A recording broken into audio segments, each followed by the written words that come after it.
I'm speaking between two really great people, David Grusky and Mitchell Stevens, so I'll try to keep up the pace on David's great presentation. Let's talk about a hypothetical.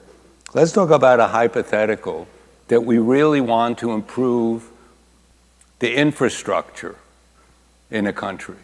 I'm just using this as an example. That's why I want to talk about future-proofing training. I'm starting with the premise that we want to modernize the infrastructure of country X. And I say infrastructure because that's such a huge thing in every society. I just was in France for a couple of weeks, and I was truly amazed, as I always am, how easy it is to travel around France, which is the size of the state of Texas, physically. The infrastructure is just incredible. Now, that's kind of that's decommodifying a very important good. He didn't talk about transportation, but transportation is really crucial, okay? In the Bay Area, the cost of transportation is essentially totally privatized, and people have to travel, low-income workers have to travel 2 hours to get to work, each way, under heavy traffic, right? You know how frustrated it is when you sit in traffic. Well, it's much easier if you have a wonderful transportation system, subsidized, by the way, because it's expensive, so they subsidize it, and it's still expensive to go from one end of France to another, but you're only paying about half the real cost, even when you do that. And you go at very high speed. It just doesn't pay to drive. And you can go anywhere you want at very high speed. We have to fight to get a train that goes from Sacramento to San Diego at very high speed, or to have light rail all over the place so people can travel in comfort without. So let's imagine that we want to do that. And besides that, to have driverless cars and a metro system that really works and is extensive. Let's assume that we want to do all that. And a port system that's completely high-tech, and airports that you don't have to walk miles. Maybe that's arranged in a more effective way, et cetera. Let's say we want to do that. What will it take? Well, it's going to take a lot of capital. But I'm going to outline for you a training system that is going to be necessary if we ever want to do that. So let's follow some axioms from training from the economics of education. Martha wanted me to talk about what the economics of education teaches us here. Number one, the more general the knowledge, the less likely firms are going to pay to train you, because you can take that knowledge and go and work anywhere else. So they're not going to train you to do that. You're going to have to acquire that somewhere else. And the general way you acquire it is through the public sector. You acquire it through the public sector at taxpayer expense. Secondly, the more abstract and general the knowledge to be transferred, the more the training requires face-to-face interaction and powerful teaching. I mean, MOOCs are wonderful, but very few people finish the MOOC courses, okay, because they require a huge amount of discipline, and we're social beings, and we like to learn in groups. We like to learn talking to each other. We like to interact while we're learning. I know it's hard to imagine that. Stanford would go away if that weren't true. Just be gone. We'd all be sitting and recording stuff and selling it to people.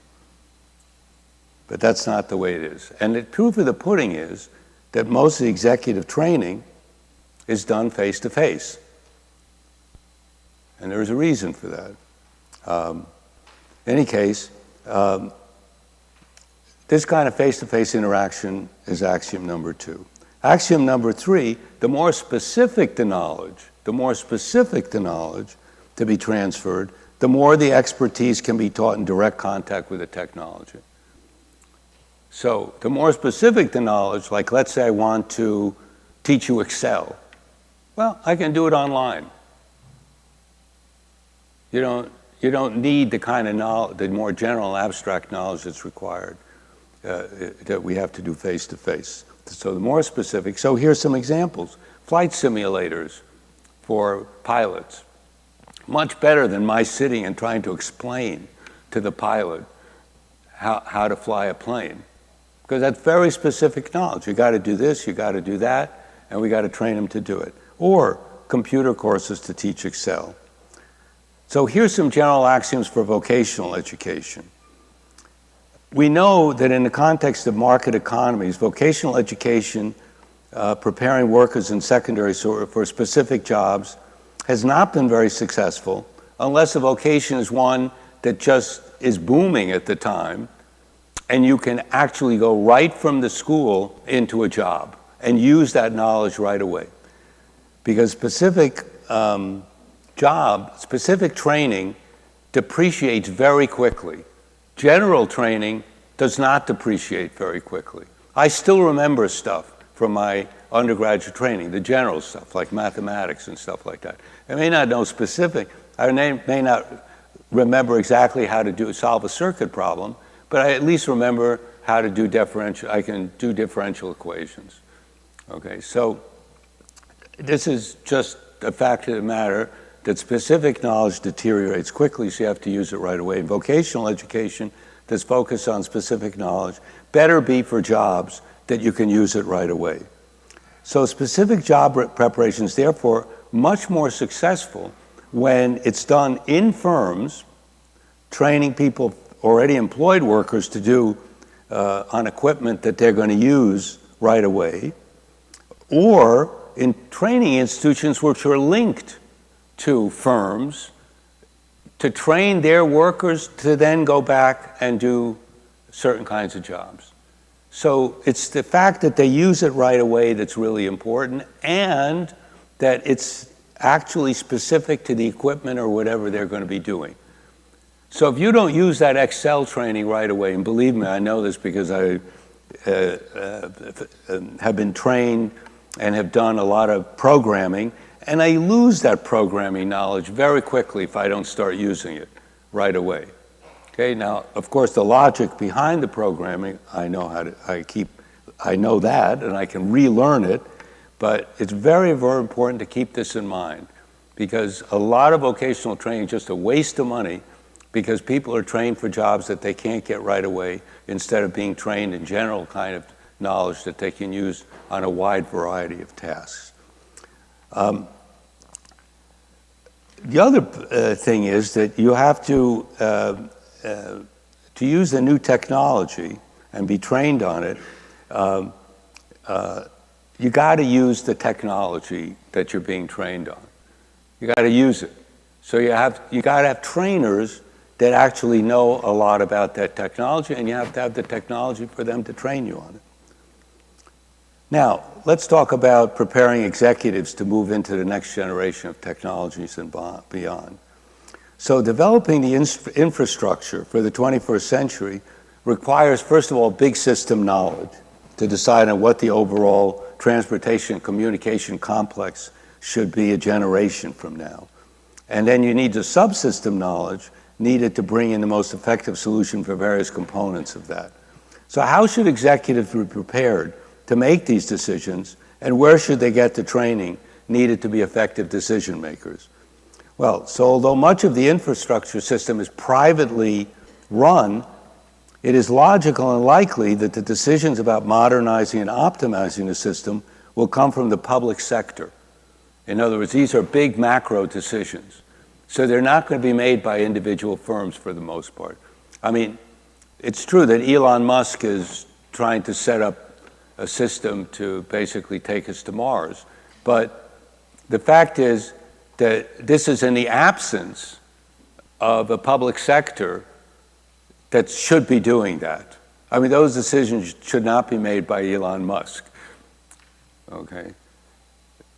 The fact is that we should be developing systems, whatever it is, whether it's to use the same rockets to take people to Shanghai in 35 minutes, as he claims he can do, or, I mean, it's very nice for a private entrepreneur to do that, but the fact is that if we as a society really want to do that and not just have a few people be able to use that kind of service, again, the commodification for very few people of things that maybe we should be talking about in a more widespread way. If we as a society really want to do that, it should be the public sector that's planning that, okay? And so that's the same thing about the decision-making skills. Who should be doing that? It should be the public sector. It should be saying, hey, we need a whole lot of decision-making skills, so we got to be training these people. And this would require a lot of face-to-face training. This is an ideal thing for good universities to be doing, and that is to be training the decision-makers of the future in making all kinds of decisions more effectively. Evidence-based decision-making, the use of evidence, etc.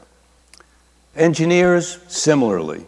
Most developed and developing countries have a lot of good engineers, but the fact is they may not have the kind of engineers that are needed for these systems of the future.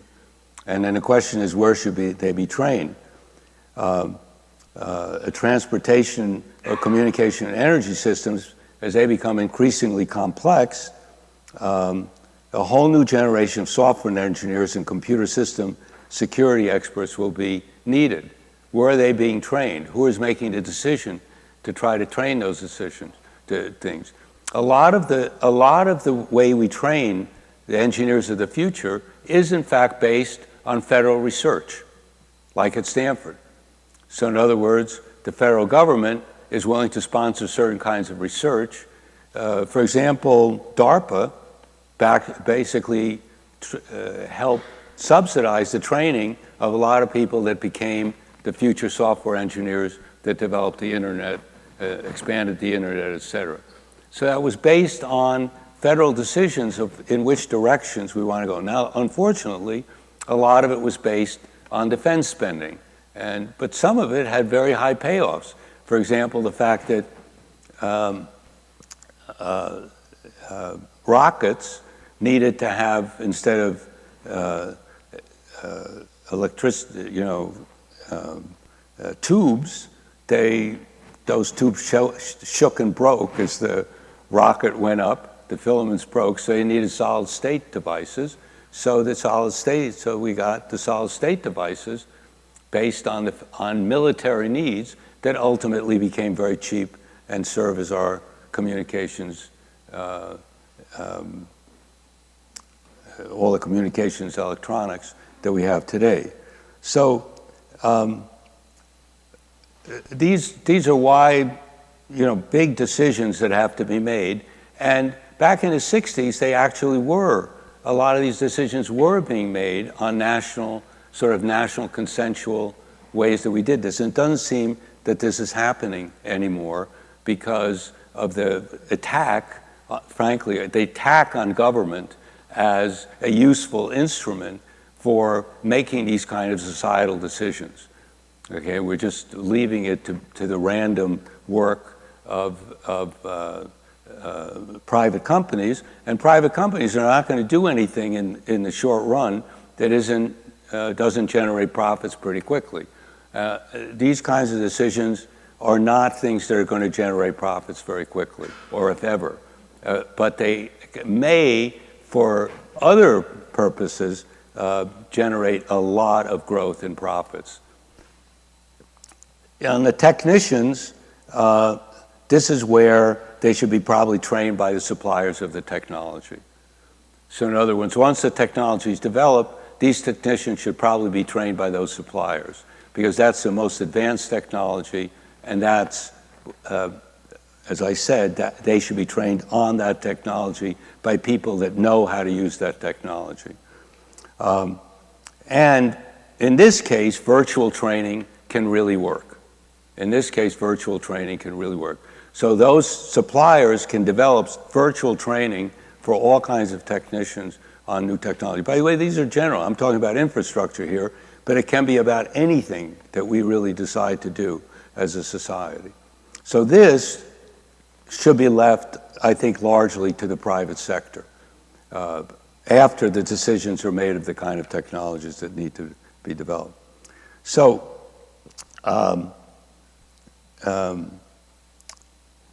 where is the best source of the initial training? Well, it's likely that these technologies are not going to be developed locally. A lot of them are developed internationally. For example, the best metro systems in the world are not being developed in the United States. Even railroad cars aren't really, advanced railroad cars for the fast trains aren't being built here. There was a company that tried to build them. Again, it's great to talk about made in America, but the fact is that a lot of these, that this is really an international issue, and we should start developing the things that we can do best and import the rest of this stuff. So the designs of the new systems have to be rooted in a vision of a future economy, conceptualized by locals. That's the issue. The conceptualization should be local. Where you get the technology is probably should be international. And some of these technologies are part of new tech equipment purchased by nation states, and so the new systems, once the new systems have been designed, though it may very well be the technologies have to be altered outside the country, but brought in. And the training may be provided locally or may be provided most likely by wherever the technology is developed.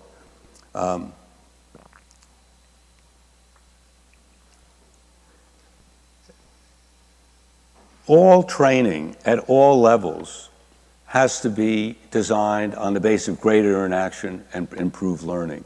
And a common problem in training does not teach effectively the skills it purports to deliver.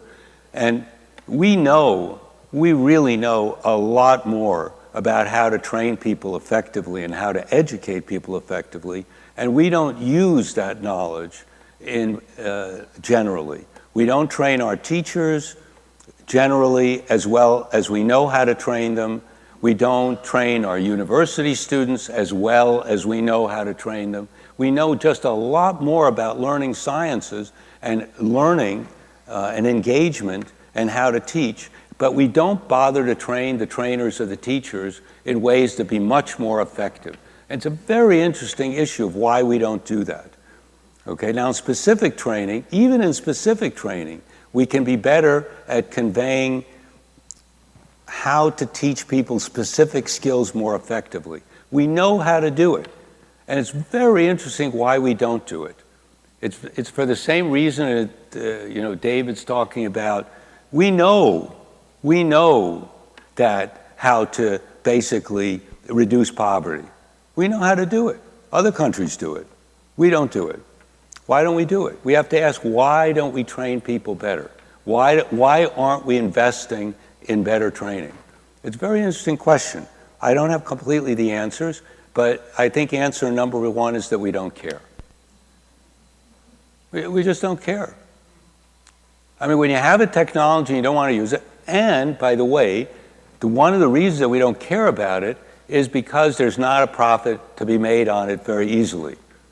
It may be possible to make a profit on it, but it's very difficult. Education is not, despite the fact that there are ways to make profit, it isn't generally by being a very productive and good teaching institution.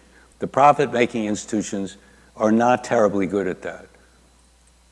Okay, they basically sell a product which is easier to get and people can't distinguish between good learning and bad learning, et cetera. So it's very difficult to make a profit. So it's generally a public sector issue to improve teaching.